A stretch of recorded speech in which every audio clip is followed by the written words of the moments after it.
Now, we started the program with some of the poor reporting on the so-called freedom protests. One man who has not been guilty of demonising anti-lockdown and anti-Dan Andrews protesters is Rushgan Fernando. You may know him as the real Rushgan. His coverage has attracted millions of eyeballs from Australia and around the world. And he joins me now from Melbourne. Rushgan, tell me, who are these protesters? You've been there filming them.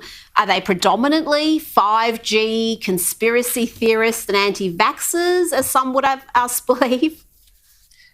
No, Rita, these protesters are Tories and they represent a multitude of views.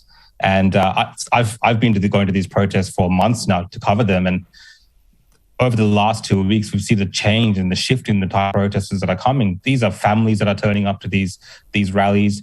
These are people who are fully vaccinated in some instances.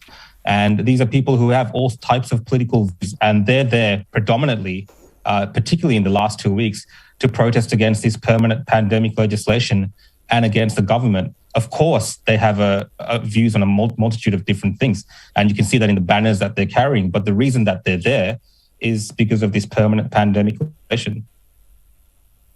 Are you seeing the numbers become bigger? And also, I'm interested in how the police have reacted in recent weeks, because we saw some incredible scenes that made headlines around the world when the police moved in with pepper ball rounds and capsicum spray. But it seems to be a lot more peaceful in the last couple of weeks since the lockdown formally ended. Yeah, look, I think the reflection on the numbers actually growing is actually due to the police stepping back and allowing these peaceful demonstrations to occur.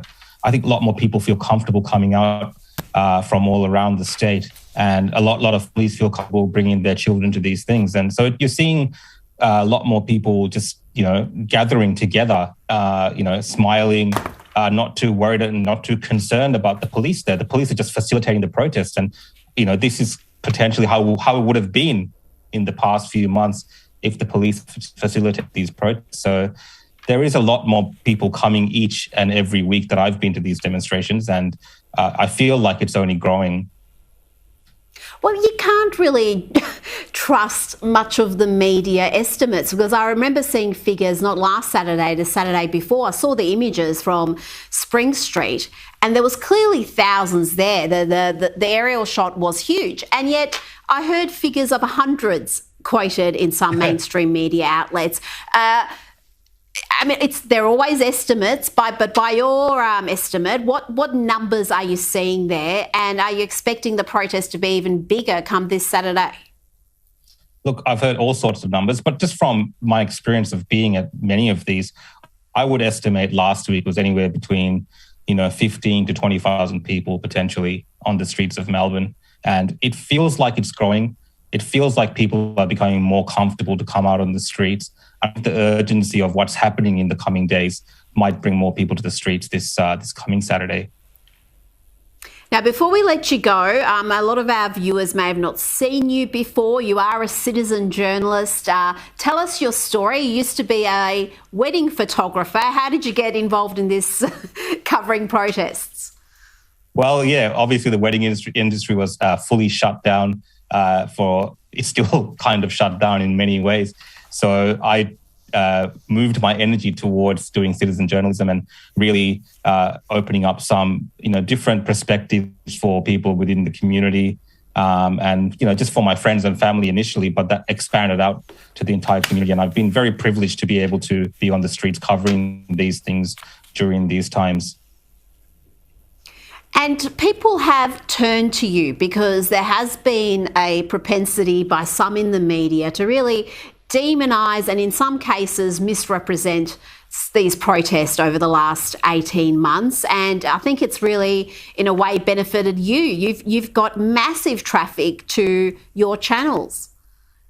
Look, Rita, I'm not doing anything besides just going there with the camera and hitting record.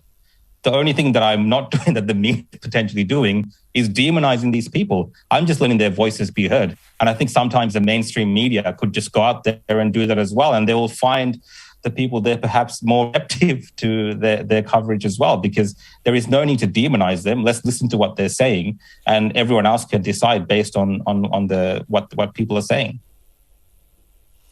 Well, you've laid out the challenge. I might just go there with a camera this Saturday and just do that. Give them the opportunity to tell us why they're there. Are they anti-vaxxers? Are they conspiracy theorists? And what's their motivation for marching each week? Rushkan, thank you so much for joining me tonight. Thank you, Rita. Thanks for having me on.